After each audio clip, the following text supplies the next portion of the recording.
عمومی طور پہ ہم کسی سے محبت اس لیے کرتے ہیں کہ اس کا ہمارے کندھوں پر کوئی احسان ہوتا ہے تو ہم اس کے بدلے میں اس سے پیار کرتے ہیں۔ ٹھٹھرتے موسم میں جب بدن سردی سے کپ کپا رہا ہو اور کوئی بندہ دودھ کا گرم گلاس پیش کر دے، چائے کی پیالی پیش کر دے، تو ساری زندگی اس کا احسان نسلی شخص کو نہیں بھولتا۔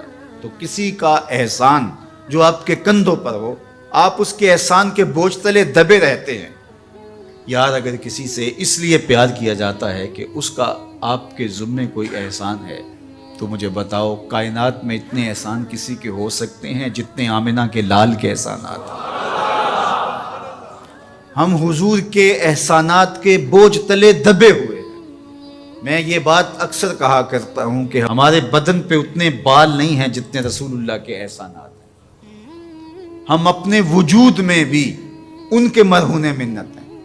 اگر وہ جلوہ گر نہ ہوتے اس کائنات کو خلعت وجود ہی نہ ملتا۔ یہ دنیا بنائی ہی گئی حضور کے لیے۔ انسانیت مقروض ہے جناب رسالت مآب صلی اللہ علیہ وآلہ وسلم۔ کیا آپ نہیں جانتے کہ باپ اپنی بیٹی کو زندہ درگور کر دیتا تھا؟ تو بتاؤ یہ کتنا بڑا ظلم تھا۔ اور میرے اور آپ کے آقا و مولا نے اس زمانے میں جب بیٹیوں کو زندہ درگور کر کے باپ فخر کر رہا تھا، فرمایا لوگوں سن لو، میری فاطمہ میرے جگر کا ٹکڑا ہے۔ کسی سے اس لیے پیار کیا جاتا ہے کہ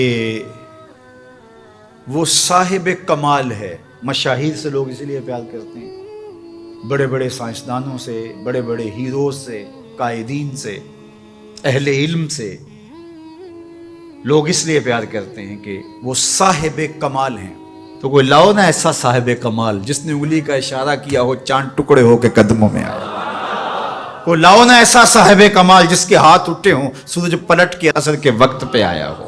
کوئی لاؤ نا ایسا صاحب کمال جس نے اشارہ کیا ہو درخت قدموں میں آ کے سجدہ ریز ہو گئے۔ کوئی لاؤ نا ایسا صاحب کمال جس نے اشارہ کیا ہو کھجوریں پکی ہوئی قدموں میں آ کے گری ہوں۔ او سڑیاں کھجوراں اگا جان دائے، او پتھراں نو کلمے پڑھا جان دائے، قطرے کو سمندر ذرے کو ستارہ کرتے ہیں، کونین کو خم آ جاتا ہے جب زلف سنوارا کرتے ہیں۔ کوئی لاؤ تو صحیح زمانے میں ایسا۔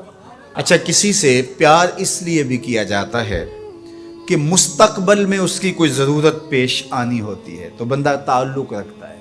تو اگر یہ غرض ہے محبت کی تو بتاؤ نزع سے اوکھا ویلا ہو سکتا ہے؟ بتاؤ حشر سے کوئی اوکھا ویلا ہو سکتا ہے؟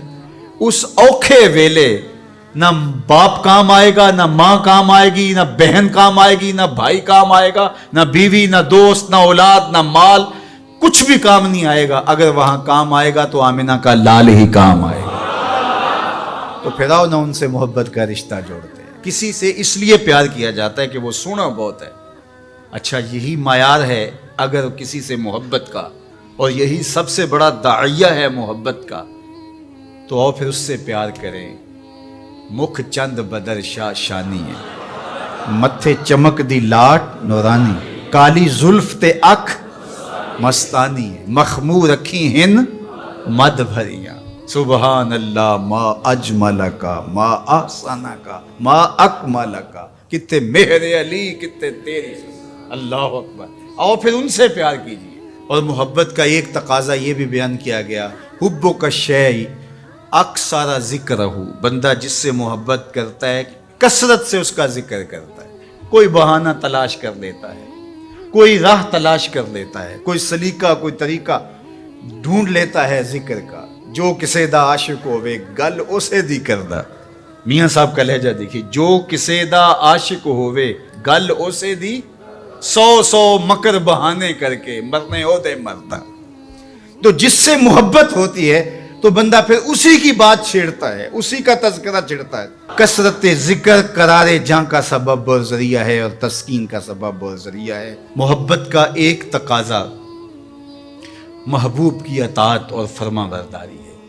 جس سے بندہ پیار کرتا ہے اس کی بات بھی مانتا ہے، اس کے انداز کو اختیار کرتا ہے، اس کے طرز زندگی کو اپنے زندگی میں اتارنے کی کوشش کرتا ہے۔ وہ کیسی محبت ہے کہ محبت اور محبوب کی مخالفت ہو رہی ہو۔ میں اور آپ غور کریں ہمارا کیا کیا حضور کو پسند ہے۔ سر کی چوٹی سے لے کے پاؤں تک اپنے آپ پر غور کریں.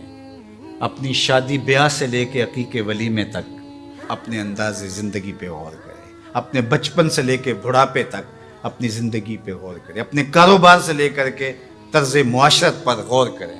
حضور کے نام کے نعرے لگاؤ، حضور پہ درود پڑھو، حضور کے حسن کا ذکر کرو، حضور کی نعتیں پڑھو، محافل سجاؤ، حضور کے لیے قربانیاں پیش کرو. لیکن کیا ہم اپنے جذبات کی قربانی نہیں دے سکتے؟ اپنی زندگی کو ان کی محبت کے سانچے میں نہیں ڈال سکتے؟ اگر ہم نہیں ڈال سکتے ہیں تو پھر ہماری محبت ابھی خام ہے، ابھی کچی ہے. یہ ربیع الاول کا موسم یہ ہمیں موقع فراہم کرتا ہے. کثرت ذکر محبت کی نشت کا سبب ہے.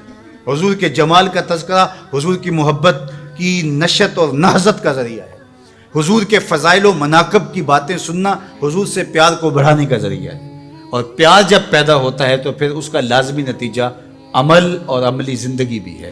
اس لیے اس موسم کو بھرپور گزاریے گا، اچھے انداز سے گزاریے گا، اور میلاد کے نام سے کسی خرافات سے اپنے آپ کو محفوظ رکھیے گا.